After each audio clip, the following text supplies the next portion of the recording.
Pittsburgh Steelers fans, welcome back to actually the second installment of the Homer and Hater Show. I am Jeff Hartman, editor of Behind the Steel Curtain, or AKA the Homer of the two. Joining me as always is Lance Williams, AKA the Hater of the two. Lance, what's going on? What's happening, Homer? Happy belated birthday. Thank you. Thank you very much. I appreciate that.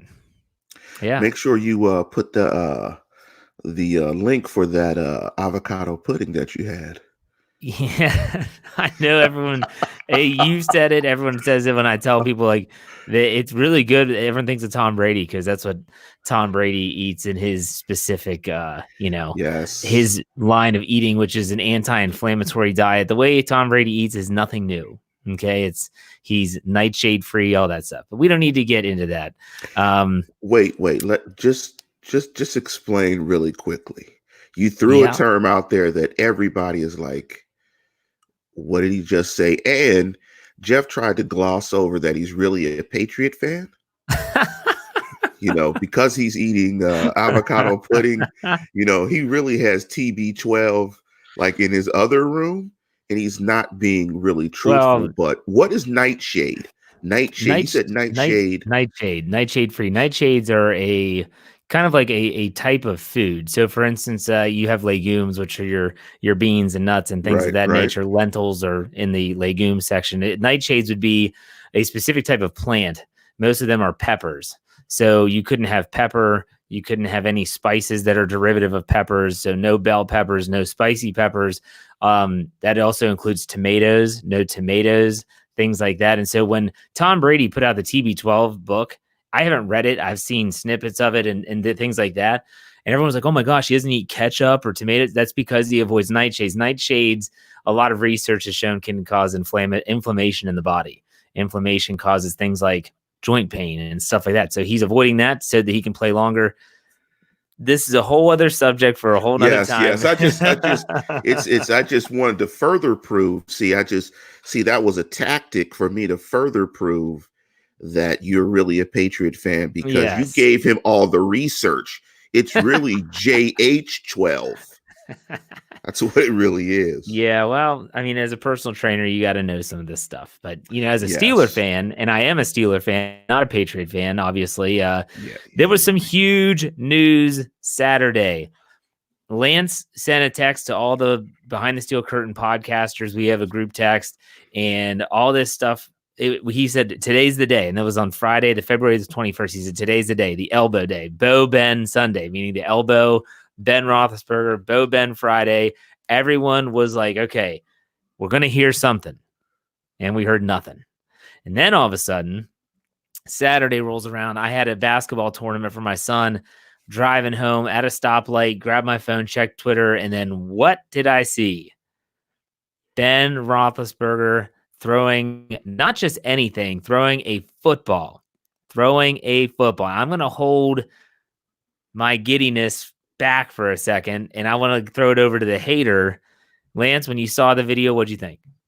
I started thinking of the famous music that was composed by John Williams of Star Wars fame. Dun, dun, dun, dun, dun, dun, dun, dun, dun. Bo Ben is back. That the empire is back. All my haterness came out of me. The nightshades reduced my inflammation. And Bo Ben is back. The return of the Bo is back. The bionic elbow dropped bows on him like Ludacris. Oh, he's back.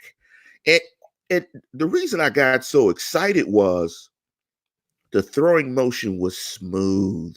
Yes. There was no giddy up. There was no hiccup. There was no hitch in the bow or hitch in the swing, as Jeff and golfers would say. Oh, he has a hitch. There was no hitch. There was the beard and the bow, and they both looked great. There's a lot to dissect here from the video that was released. Everything from its origins, where it came from, to the size of the football, which is something Thaddeus Kennedy asked. He said, was that an NFL ball or something smaller? It looked like a regulation size ball. Also, the fact that I thought Ben looked pretty good. I thought he looked pretty good. He didn't look like he had gained 50 pounds like we all thought he did. There you go, Ryan O'Toole, Bionic Ben, baby. Yeah, that's right. Bring it back. Bring it back. I got really excited because, and I wrote an article that published today on BehindTheSteelCurtain.com, a letter from the editor, which is essentially an article I can write whatever I want. And I wrote about how just that one pass, he threw one football on the video. That was it. It wasn't a 2-minute long video that showed him dropping back, planning stuff. It was one throw, one football, and it got me so fired up because you realize, just like the headline of this episode, he is the Steelers' only hope of winning a championship. You agree? Pretty much. I mean, if he can't ball, keeping with the B theme, if he can't ball, no, it's over. I mean, he has to play well for them to win. No, he does. And so I was expecting, if anything, a report of Roethlisberger started throwing like some tennis ball work.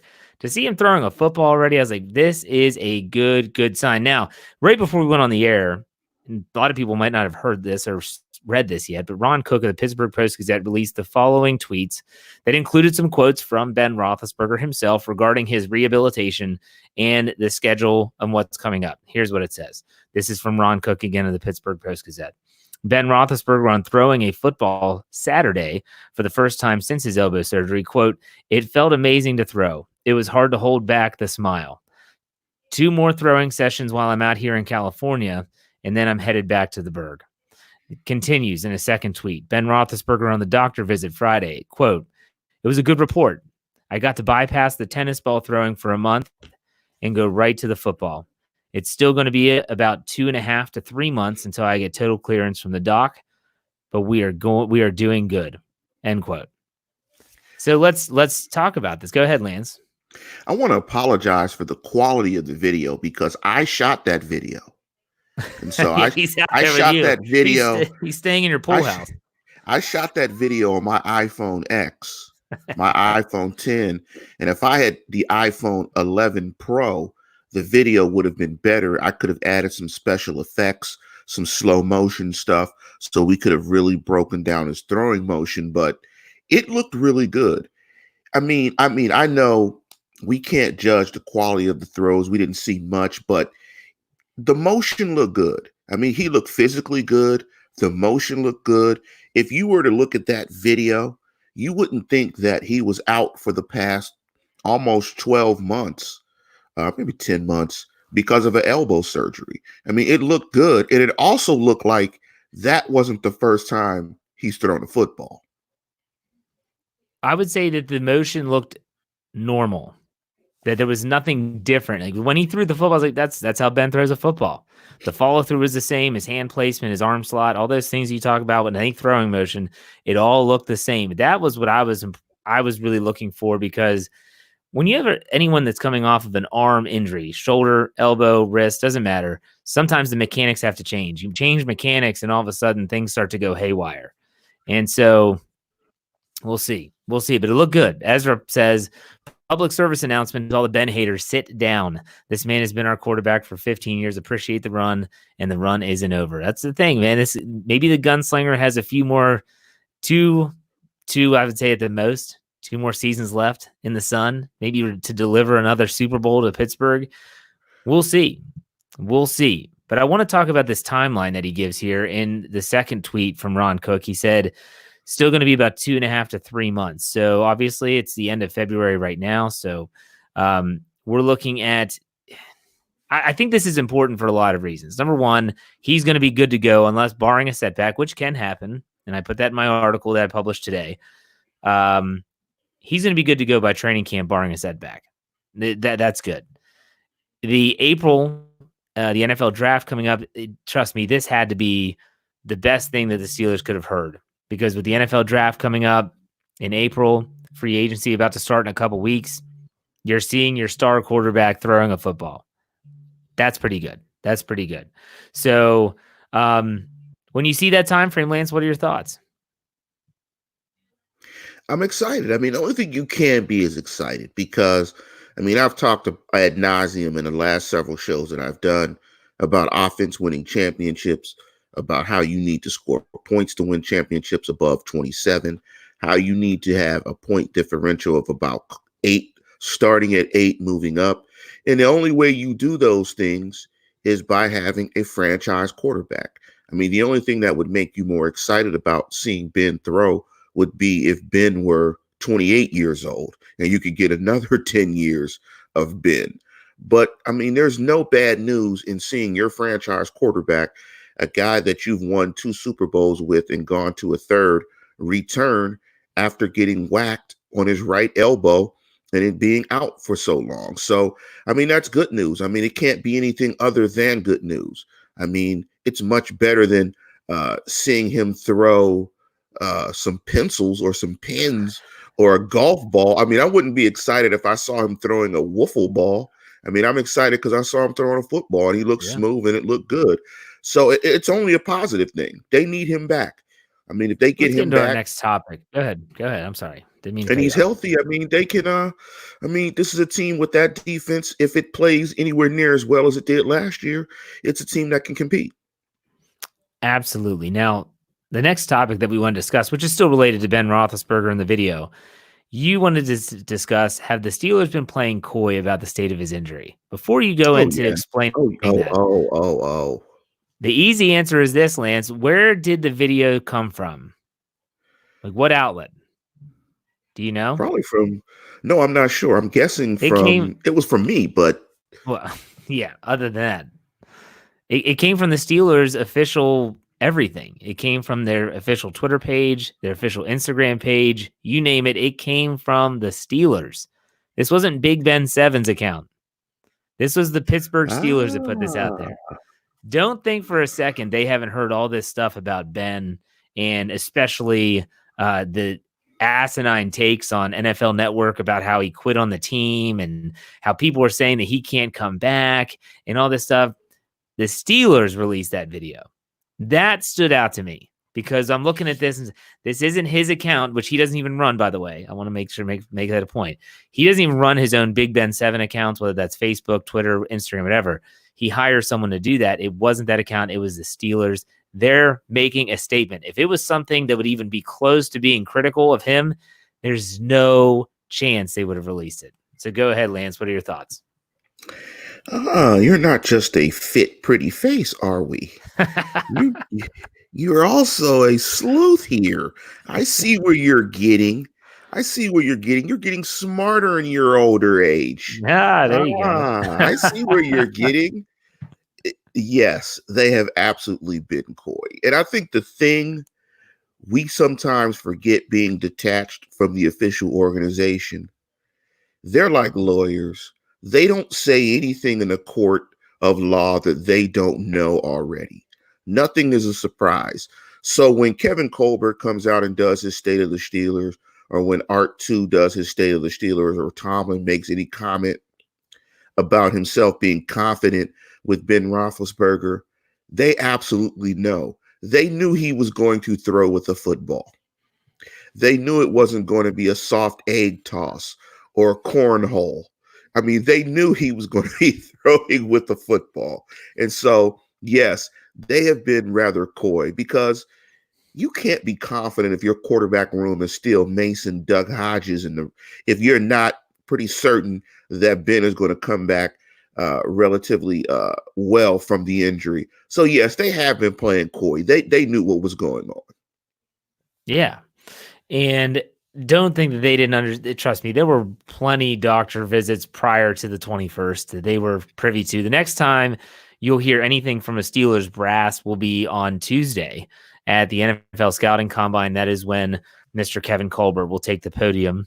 You won't hear from Mike Tomlin, but Colbert will be up there answering questions. I'm sure he'll have plenty of questions about Ben, about him throwing the football, his progress, expectations. If I were in the crowd, I'd ask him, as of right now, if everything is status quo, how are you going to handle OTAs? How are you going to handle minicamp? And what are your thoughts on that? And I would also ask, was this injury, and he would never give a straight answer, but I want to know, is this injury something that he's been dealing with for years?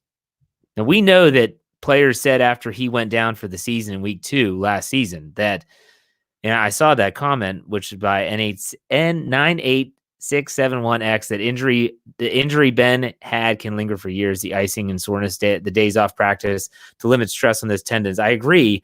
I would want to ask that question. I would want to ask Colbert, how long has this been going on? Because everyone points to inconsistent play, the lack of the deep ball that he missed. Is there a correlation? Like, that's what I would want to know. Now, he would never answer that, honestly. And he'd probably say you'd have to ask the medical team, which shockingly, no one has the medical team in front of no one's interviewing the medical team. So right. Hey, medical team, come here. What are your thoughts? The medical team's press conference will be tomorrow at noon. Now, yeah, I would want to ask those questions, but that's the next time you're going to hear from someone from the Steelers brass. But Lance, do you think this is an injury that has been lingering longer than just this past season? Probably. I mean, there's probably been some issues with the elbow for a while. I mean, you played baseball. I played baseball. I mean, if you throw that many times, I mean, I would estimate that Ben has thrown a football, 500,000 times in his life, 750,000 times in his life. I mean, through high school, through college, through pros, through practices. I mean, through camp training. I mean, yes, there had to have been some wear and tear, some degradation of that elbow ligament. I mean, at some point in time, I mean, your joints, tendons and stuff, they wear down. So yes, I'm pretty sure that there's some issues with his elbow. And I would say the same thing probably with Drew Brees, Brady, any of these other guys. They all have arm issues. That doesn't mean that their elbow is going to snap or they're going to have an injury issue like Ben Roethlisberger. But when you've had that many throws on your body, you've got to take care of your arm and you can't waste throws. So yeah, I mean, I'm sure it's been lingering and he's been managing it. Absolutely. And if you notice, Tom Brady last season, he had some elbow issues that put him on the injury report. He didn't miss any time, but there you go. It happens. It happens to all of them. And so that ended Terry Bradshaw's career, was an elbow injury. So we'll see how Roethlisberger continues his progress. I do want to take a minute here to just tell people that if you're just now tuning in for the first time, let's say you're live on YouTube, welcome to the live chat. People were obviously rolling in the live chat and they're talking about the Steelers. They'll ask questions and we're going to get to a Q&A at the end of the show today. Also, though, make sure you subscribe to the channel, like the videos, set up your notifications however you like so that you can get every single show. And also on our audio platforms, especially on iTunes, if you can give us a 5-star rating and give us a good comment, that really helps bump us up in the search. People type in Steelers podcast. We want ours to be the first. Not just on the first screen, which we already are. We want ours to be the first. So like the video. We appreciate all the love. And make sure you share it. I mean, I know Lance has Steeler friends. I have Steeler friends. Share the show. Like, hey, check these guys out. Also, you can hit us with a super chat. And I'll send you the behind the scenes footage of the throwing session.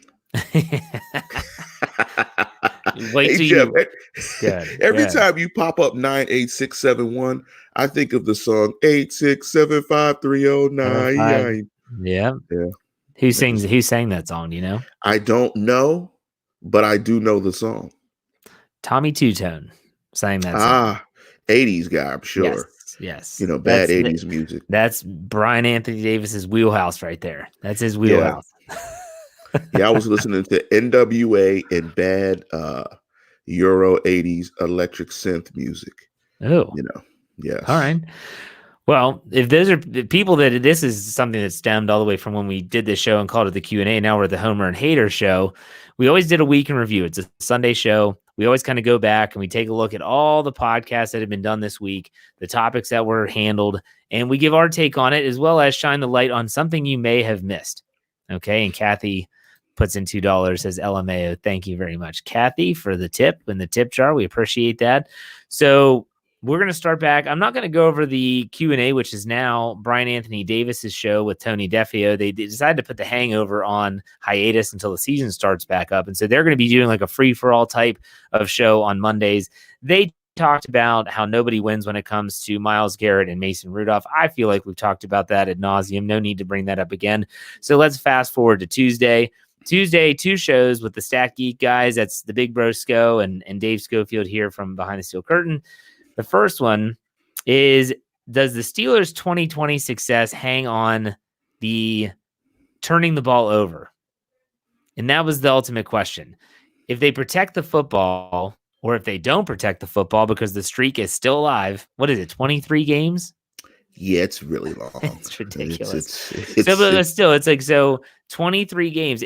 Does the Steelers' success hang on that one statistic, Lance? What are your thoughts? I think it does. I think particularly on the offensive side of the ball, talking about the streak, they have to stop turning the football over. I mean, that has to stop. Presumably, if Ben Roethlisberger comes back, that's why I say presumably, because we hope he won't turn the ball over. And I'm just going to say that he's coming back. He's going to be the week 1 starter. There's going to be no more setbacks. I'm convinced from the throwing video, he's going to be the week 1 starter. So if he protects the football, then that is a key to their success. That's assuming they don't take the ball over at the same rate of last year. Defensive turnovers are great to get, but you absolutely don't want to turn the ball over on offense. You don't want to give away possessions. You want every possession, if you can, to result in some type of score, or you want to flip the field and put your opponent in a bad situation in terms of down and distance. So, one key is they have to stop turning the football over offensively, because even with them leading the league in turnovers last year, I think they were still only a +8 or something like that. They were still a +8. Yeah. They had, I believe, 38 turnovers. So, I mean, you can't turn a ball over as consistently as they did last year and expect to win football games. So that is an area of improvement that has to happen if they want to have success in 2020. So I do think it's critical that happen. Is it just me, or am I the only person that I know interceptions happen, but am I the only one that thinks that fumbles are way worse? I don't know. Maybe it's the act of you actually coughing up the ball, having possession of the ball, and just giving it up. Or maybe it's because last season alone, we had 2 fumbles, and I say we as in the Steelers had 2 fumbles that killed games. James Conner in San Francisco, Juju Smith-Schuster against Baltimore in overtime at Heinz Field. Like, just critical fumbles. Or you can even go a third, and you can talk about the fumbled handoff, whatever that was in the Wildcat against the Bills, right after Steven Nelson's interception, James Conner handing off to Deontay Johnson, and they fumbled the ball away. Wow, yeah. I find for some strange reason that I think fumbles are way worse. Maybe it's because an interception is a forward pass, and that, you think about those deep balls that are picked off, you're like, that's kind of like a punt. Maybe there's that in my head. I don't know. I might just be crazy. Fumbles are deflating. Are deflating emotionally because of what you said. They had the ball and they put it on the ground, or it got knocked loose. So fumbles, I think, psychologically are more deflating, but I think interceptions are more painful in the football game, or bigger issue, because a lot of times with interceptions is you can also return them and give up yardage as well. Yeah. So you'll throw the pick and then they'll get a 14, 15, 20-yard run back. And so that's 2 less first downs that they have to get to score. So I think interceptions are a little more damaging than fumbles, but fumbles piss you off because guys have the ball. And a lot of times it's bad technique. They don't shift the ball to the opposite arm away from the tackler. They're holding it out loose like LaShawn McCoy, where they're doing something technique-wise, where they're putting the ball in harm's way, and you're just like, man, just be careful with the football, and they're being careless. So I think fumbles are more emotional for fans than interceptions. Yeah, I mean, this is something I got from my father. We would be watching games, and you would see maybe it's a defensive player or even an offensive player, like a running back or a receiver that catches that little dig route across the middle, and they're running in space. And a lot of times they lose that spatial awareness and who's around them, where they are. My dad would always yell, protect the football, because you're waiting for that guy from behind to punch the ball. We saw it happen to Deontay Johnson several times this year as a rookie. He didn't have the ball in tight, like you said. Technique, I'm sure he'll learn from that. But so that's what they discussed on the Steelers Stat Geek, and I agree with you. I think that if they can protect the football, I'm not suggesting that this defense is going to get that many takeaways again in 2020. But at the same time, if they don't turn it over as much and they get just a little tick down on the takeaways, the ratio will be better. And it's something we've talked about a lot on this show, that ratio. Right. Now, in the second half of the Stat Geek show, where Big Brosco and Dave talked about the new wide receiver coach hire, which wasn't Jericho Cottrey, wasn't Brian McClendon that we talked about 2 weeks ago. It was none other than Ike Hilliard. And that's a name that I hadn't heard in years. And it was a situation where the news came out. Dave sends me a text saying, hey, the news just broke. All right, I said, all right, let's get it done. So we both start working on the document. We're just getting the article ready. And I'm like, Ike Hilliard, I've heard this name before. You do some research on him. Well, this is a former first-round draft pick for the Giants, played for several years. He coached for the Redskins, then the Bills and the Dolphins, and back with the Redskins under Jay Gruden. And now he comes to Pittsburgh. So, Lance, I'm not expecting this great breakdown of Ike Hilliard. But when you heard Ike Hilliard's name and he being the assigned person to take over that wide receiver coach position, what were your thoughts? Yeah, I remember Ike. He played for University of Florida, right? He was a Gator, correct? Yes, you're correct. Yeah, I remember Ike Hilliard from being really good with the Gators. And I think the first thing I thought was, well, he was a good player. He's a first-round draft pick. Maybe that will translate to the young wide receiver core in that, here's a guy that played the position at a high level in the NFL. Maybe that will resonate with the young wide receiver group. Because I think they probably know his work, or at least he's of the age where you could type in YouTube, type Ike Hilliard, and see him making plays. Now, I was listening to that show. He has some connections to Tomlin, correct? Well, he played in Tampa Bay when Mike Tomlin was the defensive backs coach down there for Tony Dungy. Okay. So there is a connection, yes. Okay, so yeah, I mean, like we said before, it's hard to measure the impact of a wide receiver coach, but just having a former wide receiver coach the wide receivers just at a very high level seems like a positive to me.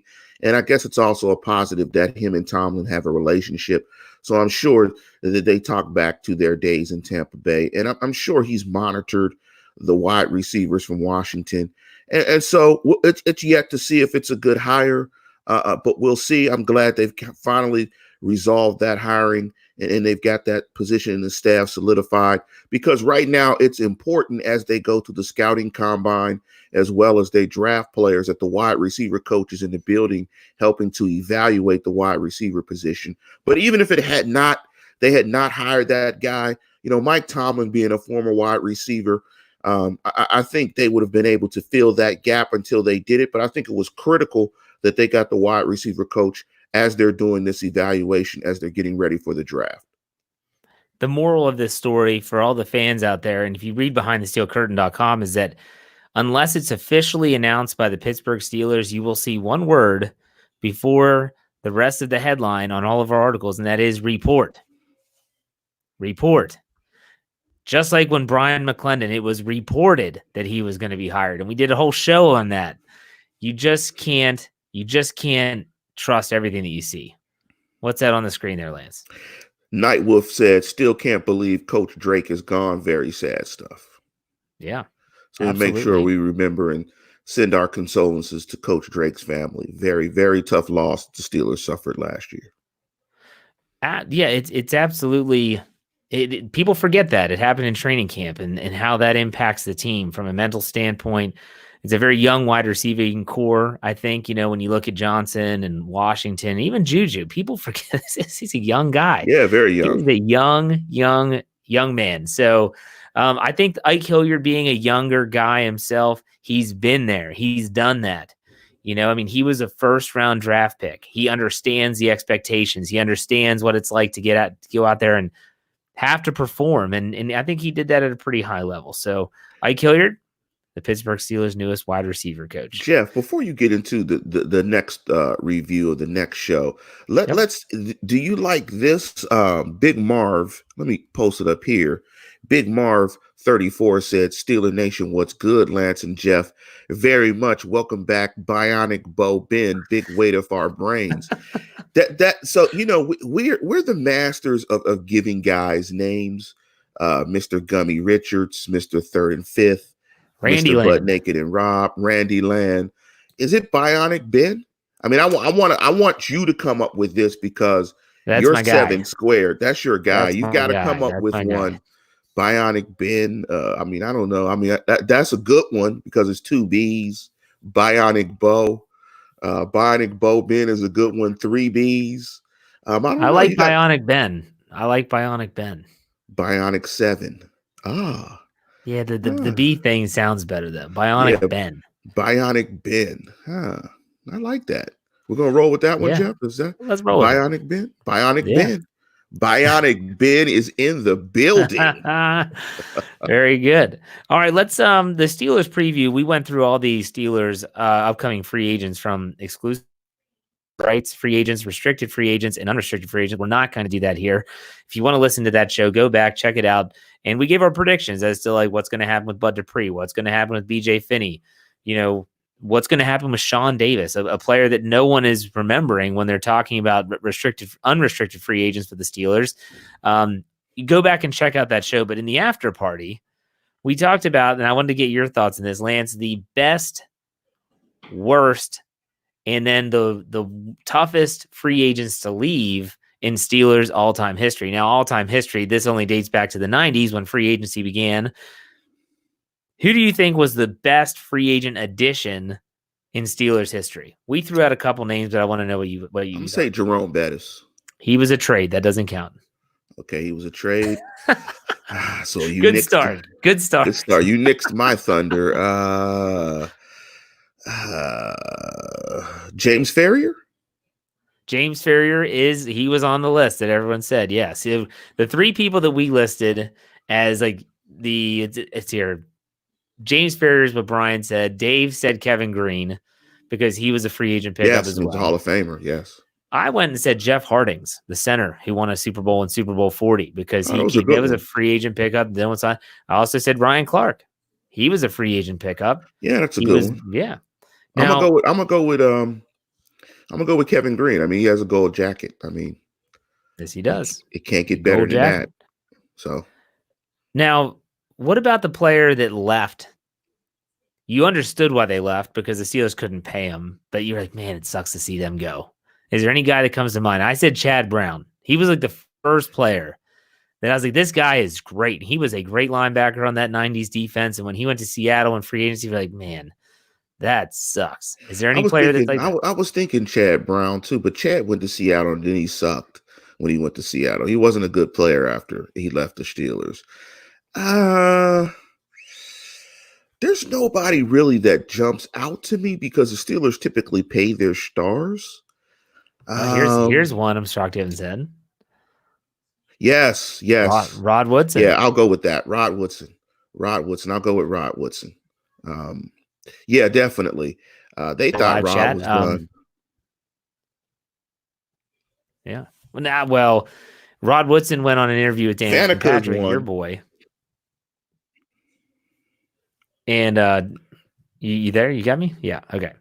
And Rod Woodson talked about how the Steelers did give him a really crappy deal right before free agency began. He goes, "This is how you're going to treat me? I've been a superstar for this organization. I'm giving you everything I got." And so they lowballed him, and he said, "I'll see you later." So yeah, well, I'm gonna go with Woodson. Those are good picks because they're both 2 gold jacket picks. Yeah, gold jacket. One that should have a gold jacket. Justin Conway brings up is Alan Faneca. He was also gone. Plexico Burris is another one that's being brought up in the live chat right now by several people. Some are saying Emmanuel Sanders. You agree with that? No. Okay. Franco Harris. Snowman said Franco Harris when he went to Seattle. But that wasn't free agency. That was just that the Steelers didn't sign him, right? And he got to go wherever he wanted. Yeah, I think that was the case. But there's a lot of Steeler fans, especially younger fans, that don't realize that Franco Harris did not end his career in Pittsburgh. They shipped him to another country. Basically. But Seattle was in the AFC back then. Yes. So and many young fans don't realize that. They were in the AFC West. Back when Jim Zorn was playing for them. Okay. And Steve Largent. Yes. Yeah. Felicia puts $2 in the tip jar, says, "What's up? But what's up with the new rules, the bye, 17 games?" Okay, we can get into this a little bit. We talked about this in our podcast this week. There's actually something about the CBA it looked promising there for a little bit. The owners basically had met with the players for months now. And this has been reported. This isn't breaking news. And they kind of got a feel for what the players wanted. The players got a feel for what the owners wanted. And so then the owners took what they thought was a good deal and they put it together and they passed it. And so then once they pass it, it goes on to the players. The players looked at it and said, no, I don't think so. And so I think a lot of owners were taken aback by that because they're like, wait a second. This wasn't one of those situations where you're like, I don't understand. You guys said that you wanted all this stuff and we're giving you almost all of this stuff that you wanted, and yet you turn it down. And so now all of a sudden it goes to what happens now? So they're going to try to negotiate again. If they don't get a deal done by March 18th, which is the start of the new league year, get ready for another lockout after this season. But it's also putting a big crunch with long-term contracts and people not being able to know what the verbiage is going to look like in terms of the CBA. But let's bypass all that stuff. There's not really any news there. She's asking about 17-game schedule, which is still, for some reason, like the linchpin in the CBA with players and owners. Players want more money. Or I'm sorry, the owners want more money, which is one more game. The players want more of the cut, and the owners aren't really willing to give that up. With that said, I want to know what your thoughts are on the 7-game playoff idea. 7 teams, I'm sorry, 17 playoffs, so 14 teams total, 7 per conference. What are your thoughts on that? Before I want to give my thoughts, we may have had a love connection between Felicia, hey Felicia, and Ali, there, or Ezra, Ali, and Felicia. It might be a love triangle. The show has morphed into becoming a dating show. So, as Felicia says, Ezra, you're so sweet. Y'all might have to take that offline. But to get to Jeff's point, I don't think there's much wrong with the game of football right now. PI is bad. How they the issue with me right now is officiating. I think the officiating is pretty bad in the National Football League. I think if the officiating were cleaned up, I wouldn't have an issue. I think the crux of this is the players don't want to play any more games. I think from a health and wellness and an injury standpoint, yes, they could get more money, but I think they're kind of at a point that 16 is enough.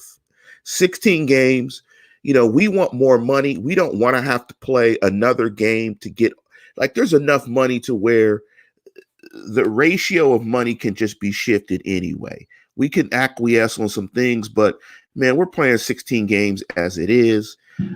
We're getting broke up. We're getting hurt. There's CTE. There's health stuff. I think the players are really going to push back into adding more games because there's a lot more information from a health perspective out there about head injuries and head trauma. I think players just want more money and not play more games. And they want the conduct policy to be cleaned up. But I don't necessarily, nothing's wrong with the game for me right now, except for officiating. Yeah, no one is sitting there saying, it's not like baseball, where baseball, everyone's like, how are only a handful of teams making the playoffs? No one's saying that about it. And on the flip side, like the NBA and NHL, everyone says everybody makes the playoffs. Yes, everyone. No one's complaining about the number of teams making the playoffs in the NFL. I haven't heard it. I mean, maybe, and I haven't even said that. And the Steelers would have been the playoff team 4 out of the last 10 years if 7 teams made the playoffs. And so I look at this and say, I agree with what you said. There's nothing wrong with the system right now. If they want to add a 7th team, I'm not going to complain because it would just mean that another team gets a shot.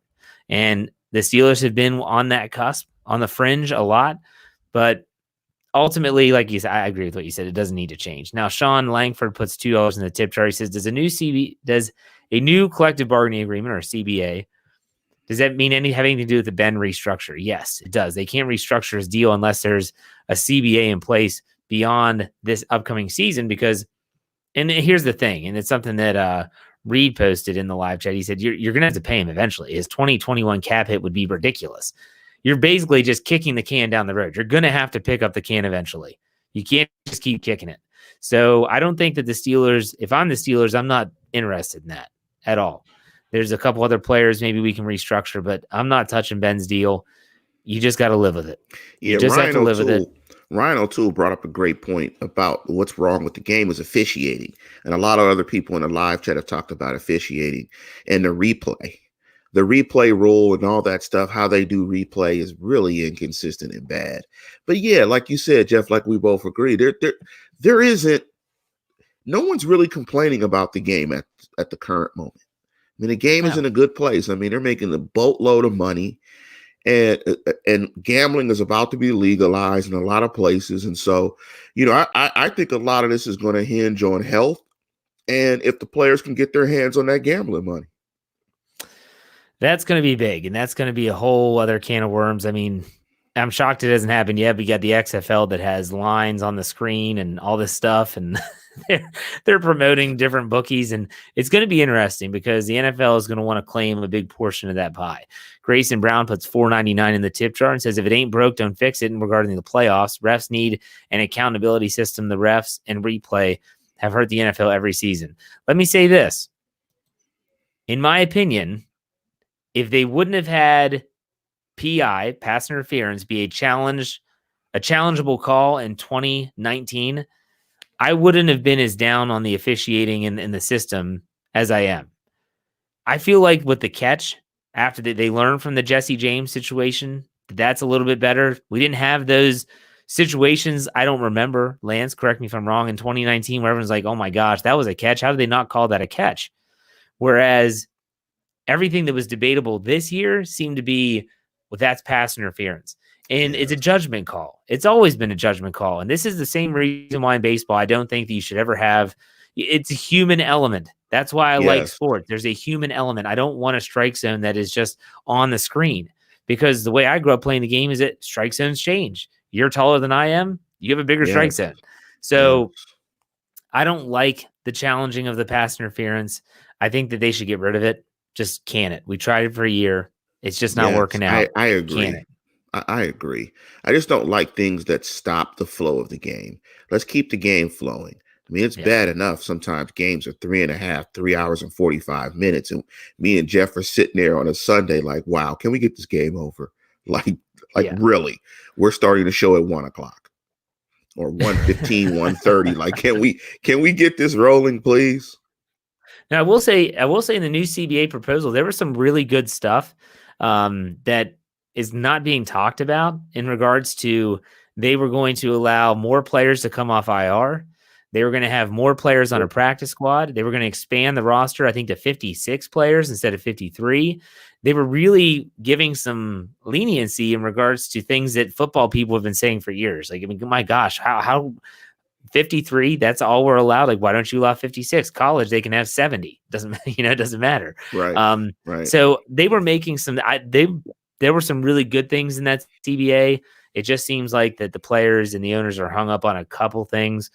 I, for one, hope that a deal gets done. I had to cover. No one wants to talk about a lockout.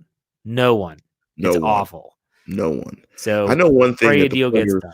I know one thing the players were pushing back on was, even though they're going to, the proposal is to reduce preseason games, they still want inter squad games, mandatory inter squad games. And so what those do is, the players essentially don't want to take free hits. And so, mandatory inter squad games, those are just more free hits that you have to put on a player's body. Players essentially want to eliminate hits, get to the money, and play, because it's a sport where the more hits you take, it just takes time off of your career. And so if you play a 17th game and you're playing these mandatory inter squad games, you may not even get to the 4th year where you can be vested and get your pension money, because the hits add up. And I think that's something we forget as fans, that the hits add up. I mean, there's only so many hits that a professional football player can take before their career is over. And the sad reality of it is most of these guys don't play past 3 seasons. So they want to eliminate the hits and get the money. And I don't blame them. It's a fine line, because as a coach, you have to evaluate your team. I mean, that's like Mike Tomlin has openly said, I don't want to lose preseason games because I need to evaluate those bubble players. And if you get rid of a team, or if you get rid of a game, if you get rid of that 4th game, I'm missing an entire 4 quarters of tape to evaluate and try to. Coaches to me are stuck in the middle. They're not part of the Players Association. They respect their players because obviously it's their team. Yet they work for the owners, and they just need to get a team on the field. That's about it. Ryan O'Toole says, would be nice if they could do something about one player quarterback takes up 16% of the salary cap. I've actually heard some really good ideas. I don't think it would ever go into happen, but for the quarterbacks to have their own salary cap. Yeah, I heard that too. It's really, really creative how teams could then manipulate money. So you would have, like, say, maybe a $30 million salary cap per year for a quarterback. You can use as much or as little as you want, but it all ties in. And I think they were talking about you could have some rollover into the rest of your cap if you don't use that much. For instance, Patrick Mahomes is on the cheap right now. So they could take that extra 20-some million and roll it over to their other cap. It would be crazy if that would happen, but I think it would. Yeah, that'd be interesting. I'd have to. I'm going to ask Ian Whetstone, and if you guys haven't checked out the interview we did with Ian Whetstone back in the day, about a month ago, where we talked about the salary cap. That'd be an interesting idea. I mean, there are enough bright people in all of these buildings to make it work, and so that'd be pretty fun, I think. Yeah. All right, so let's get to the couple more shows here. Yeah, I said it. You were supposed to do that, got held up at work, so Dave Schofield stepped in, and it was all about the offensive line. And yeah, I said it. The time is now for the Steelers to rebuild that offensive line. Lance, you were going to talk about that. Why don't you go ahead and mention some things? Yeah, I mean, I think it's at the point where the line has to get younger and more athletic. And I think me, you, Dave, probably Bad, Tony Defio, we're pretty much all in agreement that second round pick should be for a guard, an interior lineman. They have to get younger and more athletic at the position, and they have to get back to where they're an elite pass protection unit. Particularly when you've got a quarterback coming off of an arm injury coming back, you don't want him to get contacted. And I think what you see is teams that do well and get to the playoffs and get to the Super Bowl are teams that can pass protect. I mean, this is a passing league. This is a league where you've got to make explosive plays in the passing game, and you've got to do that in pass pro. In pass protection, now you really have to be good in the interior.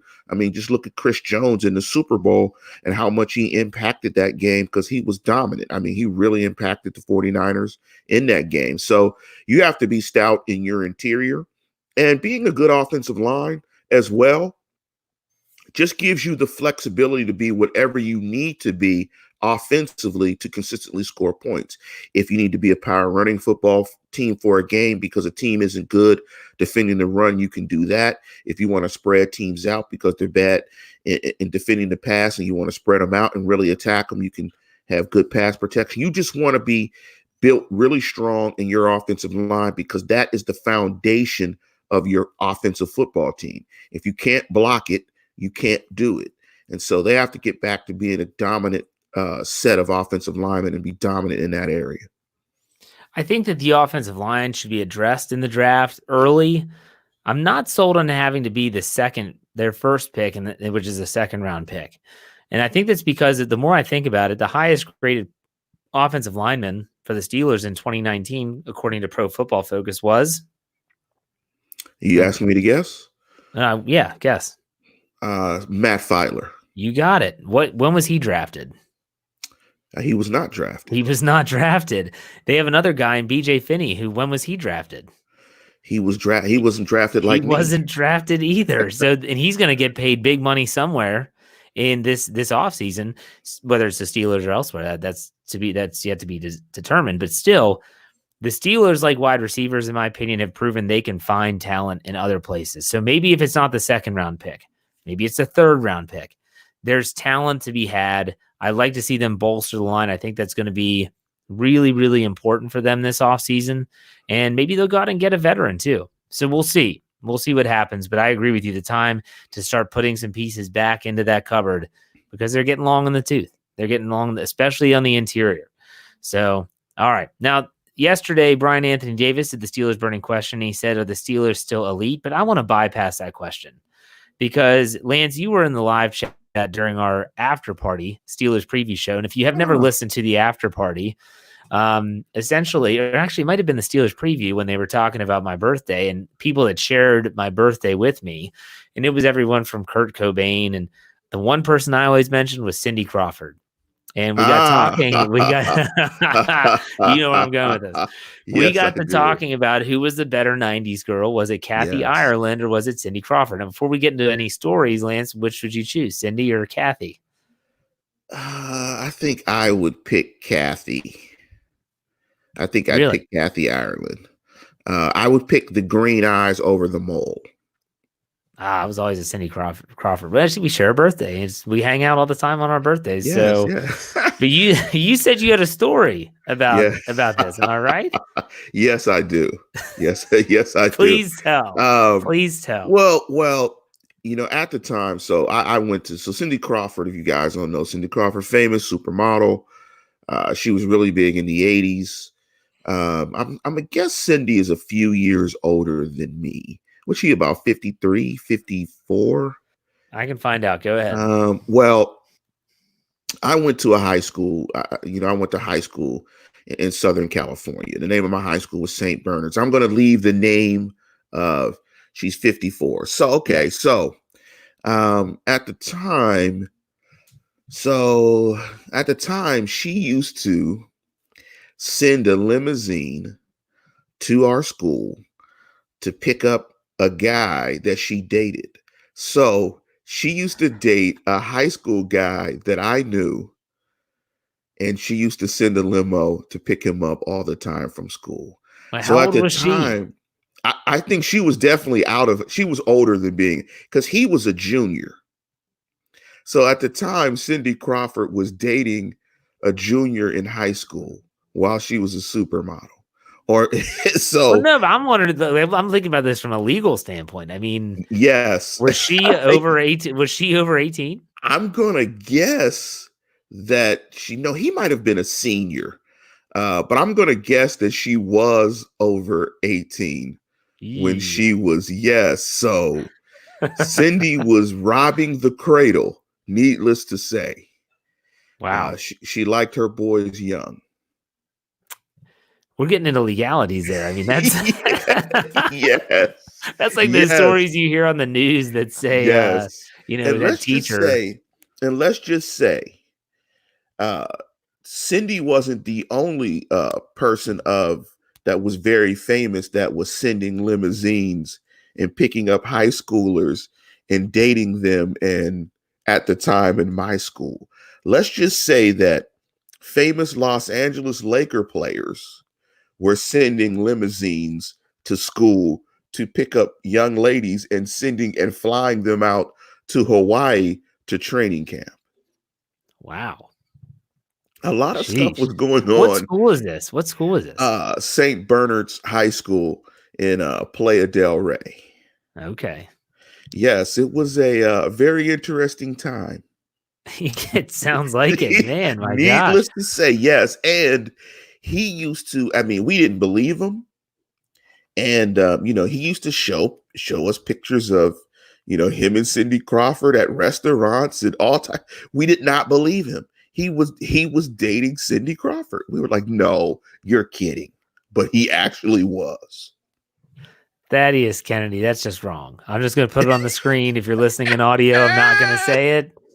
You have to watch us on YouTube. That's wrong, Thaddeus. That's just wrong.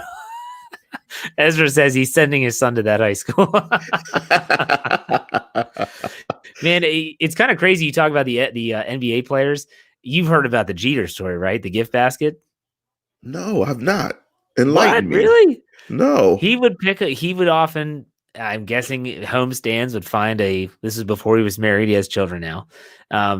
He would find a lady and they would just go out and get her and say, Mr. Jeter would like to talk with you after the game and meet you. They would go back to his place. They'd have some fun. And then the next day there would be a car waiting outside for the young lady. She'd get in the car and there was a gift basket. It had autographed merchandise. Purell. Was there Purell in there? But he was basically giving them like a Yankees gift basket. Thank you for your night's work. We'll see you later. Please don't come back ever. There was Purell, which served as a moral sanitizer, where she could clean off her morals in the morning. Come on. Well, maybe that's why no one outed Jeter, and Jeter's track record of dating celebrities is legendary. Yeah. He was also, but he was never in the news for it. He was very secretive. He knew what he was doing. It was a system. Well, he was the captain, and I'm sure I heard that he also retrieved cell phones. Really? Yeah, like you had to put cell phones in a basket. My gosh. Oh, goodness gracious. All right. Well, hey, anything else before we call it a show? No, that's great. Yeah, I don't know if I have any more stories. I'm sure I do. I've had a colorful past. I've just known some very interesting people and been in some interesting places. I'm not as bad as Mr. 2 a.m., but I would love to have you and Brian do a show together, and you all can just tell stories. Like Brian has all these stories about him in the bathrooms peeing next to people. Like he peed next to James Harrison one time. Like that's his claim to fame. Like I'm sure he goes to parties and says, I peed next to James Harrison once. Like that's his big thing. So. Oh man, I can't top that. No. That would be funny to hear the list of celebs. Even funnier is that he remembers it. Yeah. Oh yeah. He remembers everything. All right. Quick question from Ezra. He says, that was the wrong one. I'm sorry. He says, quick question. Do you guys want to do Hard Knocks? Because it's looking like the Steelers are odds-on favorites to host HBO's Hard Knocks in training camp this year. What are your thoughts on that? I'm going to answer this two ways. As a fan, no. I never watch Hard Knocks. As a podcaster, absolutely. It's a lot of material for a lot of shows. Yes. Let's do Hard Knocks. You say no as a fan. I say yes. The Steelers, because I know this more than most. Like they don't let us in. I try every year. I try to get in. They don't let us in. Let me sit in the press box. Nope, not enough room. That's what they tell me. Not enough room. You're not legitimate is what they tell us. And so, okay, I want as much insider access as I can get. So send those. I don't think it's going to be a distraction either. They're used to reporters everywhere. Yeah. They're used to all this stuff. It's not going to be a distraction. I say bring on Hard Knocks. It'll be fun. It'll be entertaining. Mike Tomlin will be great on that show. And the Steelers are going to, they're going to whack out anything that they don't want people to see. No, cut that. Okay, show this. Which they have the right to do. In case you didn't know, fans that are listening, the Steelers will see every second of footage, and they can say, not showing that before it goes out to the general public, which makes you really question the Raiders. Because I watched some of those episodes last season. Yes. Like, why would they agree to allow this to be on the air? All this Antonio Brown stuff, man, not helping them. So that's your boy Chucky, though. There you go. Yes. So, all right. Well, good show, Lance. Why don't you send us off? As always, listeners, tune in, tell a friend, and subscribe. All right. We'll see you next week for another episode of the Homer and Hater Show.